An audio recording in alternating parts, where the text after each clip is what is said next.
మనం మత్స్యకారులందరూ ఎలా ఉంటాం, కష్టపడతాం, ధైర్య సాహసాలతో సముద్రంలోకి వెళ్తాం, వేట పడతాం, చిన్నపాటి గొడవలు ఉంటాయి కానీ కక్షలు కారుణ్యాలు పెట్టుకునే జాతులు కావు. మనం గొడవ పడతాం, వేటకెళ్లేవాడికి కోపం ఉంటుంది, వేటకెళ్లేవాడికి పౌరుషం ఉంటుంది. అంతేగాని మనం ఎవరిని కూర్చొని ఒకరి పొట్ట కొట్టాలనో ఇంకోట్లా అనుకునేది కాదు. కానీ మన పొట్ట కొడుతుంటే మనకి బాధ ఉంటుంది, మనకి ఆవేదన ఉంటుంది. నేను ఒకటే చెప్పా, సంఘాల నాయకులతో కూర్చొని మాట్లాడుతా అంటే వాళ్ళు ఒకటే చెప్పారు, మేము ఎన్ని చెప్పినా మీరొచ్చి కొత్తపల్లి ఉప్పాడలో మీరు పెడితే తప్ప ఈ మన యువత మాట వినరు, దయచేసి ఈ మాట చెప్పండి అంటే నేను సంఘాల నాయకులందరితో పాటు మత్స్యకారి పెద్దలందరితో పాటు చాలా మంది యువతను అడిగాను. దాదాపు 8-9 మంది యువతతోనే ప్రత్యేకించి అడిగారు. చెప్తే వాళ్ళు చాలా ప్రోగ్రెసివ్గా ఉన్నారు.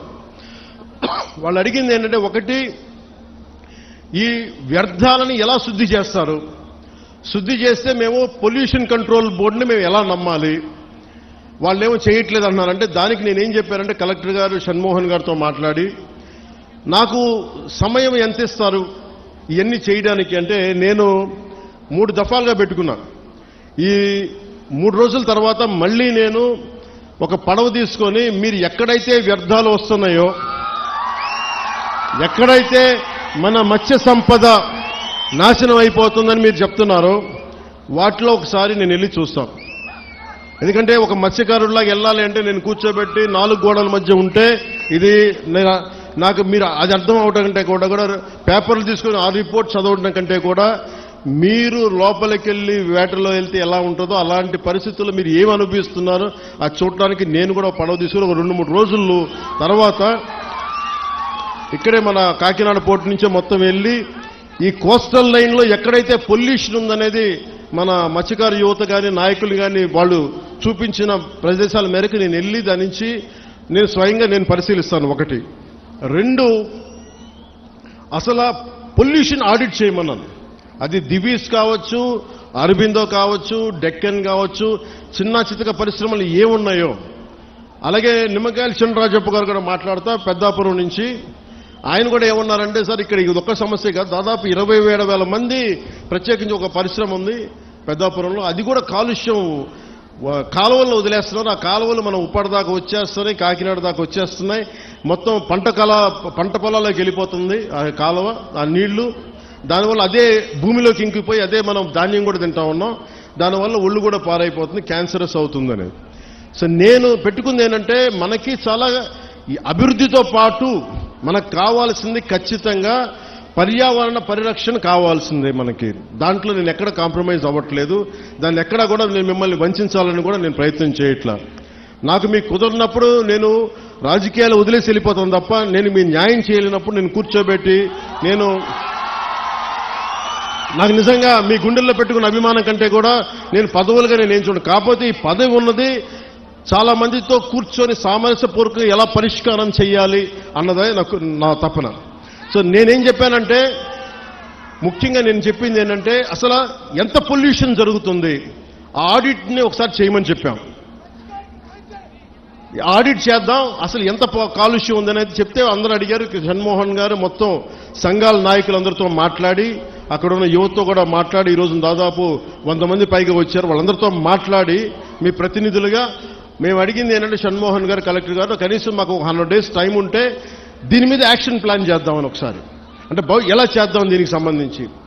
ఎందుకంటే మీరు బోట్లు దెబ్బతినకూడదు, మీరు మీకు మీ వేటకి ఇబ్బంది పడకూడదని దీనికి ఏం చేయాలంటే ఒక ప్రాపర్ యాక్షన్ ప్లాన్, ఒక 100 రోజుల సమయం అని అడిగాం. సో మిమ్మల్ని కూడా నేను ప్రతిపాదిస్తుంది, మిమ్మల్ని అభ్యర్థిస్తుంది, మీ అందరినీ వేడుకుంటుంది.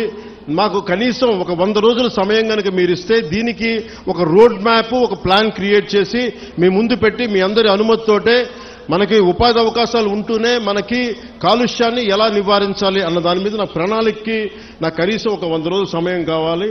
ఆ 100 రోజుల సమయాన్ని మిమ్మల్ని ఇమ్మని నేను ఆర్థించడానికే నేను ఈరోజు మీ ముందుకు వచ్చాను. నాకు ఒక 3 నెలల నుంచి 100 రోజుల సమయం కావాలి. సో మీరు ఆ 100 రోజుల్లోపు నేను ఒక రోడ్ మ్యాప్, ఒక పరిష్కార మార్గం, అవసరమైతే దీన్ని క్యాబినెట్లో మాట్లాడతాం, లేదంటే అసెంబ్లీలో కూడా మాట్లాడి మీకు న్యాయం జరిగేలాగా నేను ముందుకు తీసుకెళ్తాను. మీ అందరికీ నేను మనస్ఫూర్తిగా మీకు తెలియజేసుకున్నాను. సో నాకు 3 నెలల సమయం మిమ్మల్ని, ఇది ప్రజాస్వామ్యం, నేను 4 గోడల మధ్య కూర్చొని నేను అడగట్లా. నాకు ఒక 100 రోజుల సమయం కావాలి. ఏం చేద్దాం చెప్పండి, అవునా కాదా? 100 రోజులు సమయం ఇస్తున్నారా? నాకు ఇస్తున్నారా? 100 రోజుల సమయం ఇస్తున్నారా లేదా నాకు చెప్పాలి. అలా కుదరదు నాకు. ఎందుకు చెప్తా, మీరు 100 రోజుల సమయం ఇవ్వకపోతే, మీరు 100 రోజుల సమయం ప్రాక్టికల్గా మీరు ఆలోచించండి. 100 రోజుల సమయం ఇవ్వకపోతే, ఎందుకంటే రాత్రికి రాత్రి పొల్యూషన్ ఏం జరుగుతుందో మనం ఆడిట్ చేయడానికి కూడా చాలా టైం పడుతుంది. ఆడిట్ చేసిన తర్వాత వ్యర్థాలు ఉన్నాయి అంటే వీళ్ళకి ఎందువల్ల వ్యర్థాలను విడుదల చేస్తున్నారు. ఎందుకంటే మీరు 4 రోజులు ధర్నా చేస్తే 5వ రోజు పరిష్కారం నిజంగా రాదు. ఎందుకంటే దీని వెనక చాలా ఉన్నాయి. పరిశ్రమలు మనం ఇచ్చింది కాదు, వైసీపీ నాయకులు ఇచ్చింది. వైసీపీ నాయకులు ఇచ్చిన పరిశ్రమలు మన కూటమి ప్రభుత్వం వచ్చిన తర్వాత వచ్చిన పరిశ్రమలు కాదు. సో అందుకని అలా అని చెప్పి వాళ్ళలాగా భయపెట్టి పారిశ్రామికవేత్తలను భయపెట్టి పారిపోతే అది దేశపరంగా ఇంకోలాంటి సంకేతాలు వెళ్తాయి, అదో ఇంకో సమస్య ప్రారంభమవుద్ది. సో మేము ఆలోచిస్తుంది వయా మీడియాగా మధ్యలో పొల్యూషన్ రాకుండా, మన మత్స్య సంపద చనిపోకుండా ఎలాంటి పరిష్కారం వెతకాలి. అలాగే ఓఎన్జీసీ వాళ్ళు మనకి కొంత కాంపెన్సేషన్ పే చేస్తూ ఉన్నారు, ప్రతి నెలకైనా అడుగుతూ ఉన్నారు. అది మేము పెట్టే ప్రతిపాదన కలెక్టర్ గారితో సంబంధిత మంత్రివర్గంతో మేము అడుగుతుంది. ఈ ఎక్కడైతే ఎఫెక్ట్ అవుతా ఉన్నారో వాళ్ళకి సంబంధించి ఆ పరిశ్రమలు కానీ పారిశ్రామిక యాజమాన్యంతో మాట్లాడి వాళ్ళు ఎంతవరకు చేయగలరు, ఒకళ్ళు కాంపెన్సేషన్ ఇవ్వగలరా, నెలకి ఇవ్వగలరా, లేదంటే 1 టైం సెటిల్మెంట్ చేయగలరా, ఇవన్నీ మాట్లాడాల్సిన అవసరం ఉంది, మాట్లాడాల్సిన పరిస్థితి ఉంది. అది మీకు అంటే ఇవన్నీ చేయడానికి నాకు కనీసం ఒక 3 నెలలు సమయం కావాలి.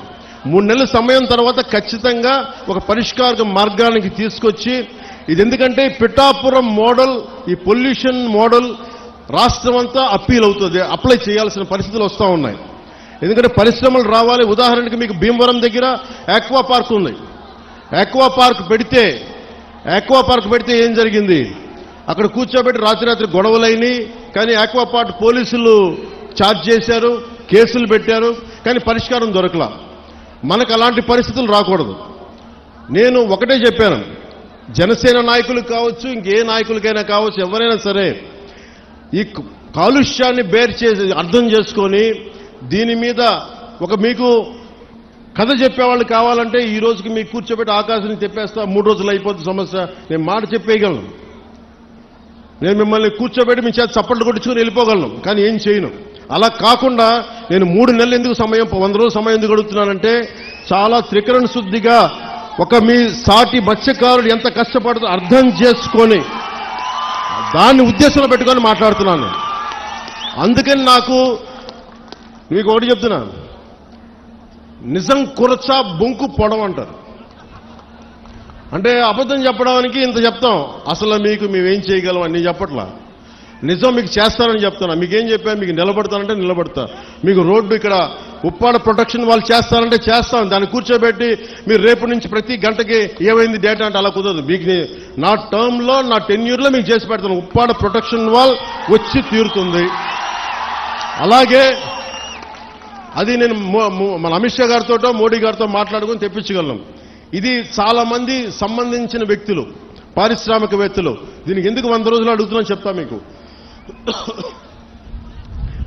అన్ని నా చేతుల్లో లేవు. ఇండస్ట్రీస్ మినిస్టర్తో మాట్లాడాలి, ఫిషరీస్ మినిస్టర్తో మాట్లాడాలి, అలాగే కూర్చోబెట్టి మనకి ఏవైతే ఈ షిప్పింగ్ ఇండస్ట్రీ వాళ్ళతో మాట్లాడాలి.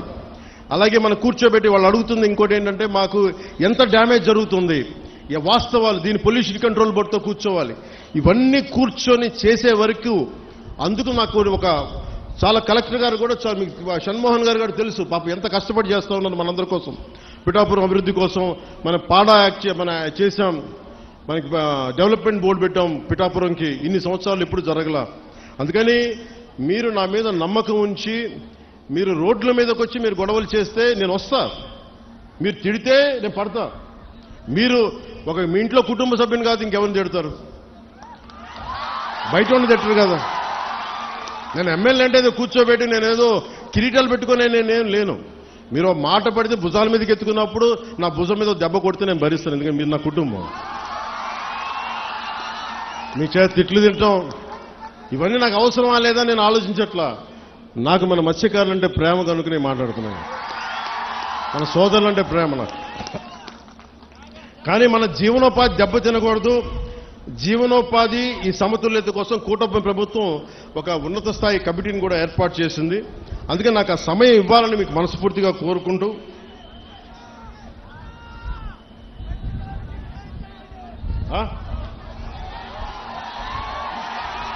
ఒక్క నిమిషం మీరు ఒక్కళ్ళే మాట్లాడండి.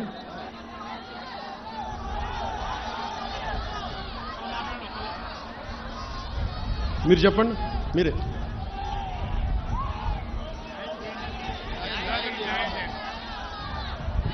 న్యాయం చేయకపోతే ఇంత పెద్ద మీటింగ్ పెడతాం, న్యాయం చేయడానికే కదా ఇక్కడికి వచ్చింది. కాకపోతే ఒకటి చెప్పాను, పారిశ్రామికవేత్తల్ని ఎవ్వరు కూడా రాజకీయ నాయకులు దయచేసి మీకు న్యాయం చేస్తామని చెప్పి మిమ్మల్ని ఎగదోసి పబ్బం గడుపుకుంటే మీరు దయచేసి అలాంటి వలలో పడకండి. అది రైట్ అవ్వదు. మనం ఏమవుద్ది, పారిశ్రామికవేత్తలు బెదిరిస్తే మీకు పర్మనెంట్ సొల్యూషన్ రాదు. మీ అందరికీ తల 10,000 25,000 పడేసి నాయకుల కింద ఇచ్చేసి చేతులు దులుపుకుని వెళ్ళిపోతాను. నేను అలాంటి చేయడానికి రాలా, అలాంటి నేను చేయను. అవసరమైతే ఉప్పాడలోకి వచ్చి మీ చేత తిట్లు తినడానికి సంసిద్ధంగా ఉంటాను తప్ప నేను అలాంటి బ్యాక్ డోర్ పనులు నేను చేయను. సో అందుకని మీ అందరికీ మీరు నా మీద నమ్మకంతో ఉండండి. నేను మళ్ళీ 2 రోజుల తర్వాత 3 రోజుల తర్వాత కరెక్ట్గా నేను మళ్ళీ వచ్చి ఒకసారి పొల్యూషన్ నేను చూసి మీకు ప్రతి 10 రోజులకు ఒకసారి నేను మీరు ఒక కమిటీని ఏర్పాటు చేయండి. నేను అది అలాగే మత్స్య పరిశ్రమల్లో కూడా స్కిల్ డెవలప్మెంట్ గురించి ఒకటి మాట్లాడమని చెప్పాను. ఉపాధి అవకాశాలు ఇవన్నీ కూడా నేను మాట్లాడతాను. కాకపోతే ఇది ప్రిలిమినరీ మీటింగ్, మొదటి మీటింగ్ ఇది. నేను ఇక్కడికి వచ్చింది, మీరు భయపడకండి, మీ సమస్యని సంపూర్ణంగా అర్థం చేసుకున్నాం. ఒక డిప్యూటీ సీఎంగా కాదు, ఎమ్మెల్యేగా కాదు, మీలో ఒకటిగా నేను ఉన్నాను అని చెప్పడానికి వచ్చాను ఇక్కడికి. అందుకని 3 రోజుల తర్వాత వచ్చి మీకు time to time deputy CM పేషీ నుంచి మీకు మీడియా దగ్గర నుంచి మన నాయకుల దగ్గర, కూటమి నాయకుల దగ్గర నుంచి అందరి తరఫున మీకు తెలియజేస్తాం. ఏ మాత్రం మీకు కోపం ఉన్నా తాపం ఉన్నా మీరు దెబ్బలు తినడానికో మీ చేత తిట్లు తినడానికి నేను సంసిద్ధంగా ఉన్నాను. నేను ఎక్కడికి పారిపోను, ఇక్కడే ఉంటాను. ఇది మన నేల, ఇది మన ఊరిది, మనం ఎక్కడికి పారిపో, ఇక్కడే ఉంటాం. సో మనస్ఫూర్తిగా మీ అందరికీ ఈ భరోసాతోటి మీరు నాకు ఒక 3 నెలలు సమయం ఇవ్వండి. మళ్ళీ 10 రోజులు, ఇంకొక 2-3 రోజుల తర్వాత మళ్ళీ వచ్చి మొత్తం తిరుగుతాను తెలియజేసుకుంటూ సెలవు తీసుకున్నాను. జై జనసేన, జై హింద్.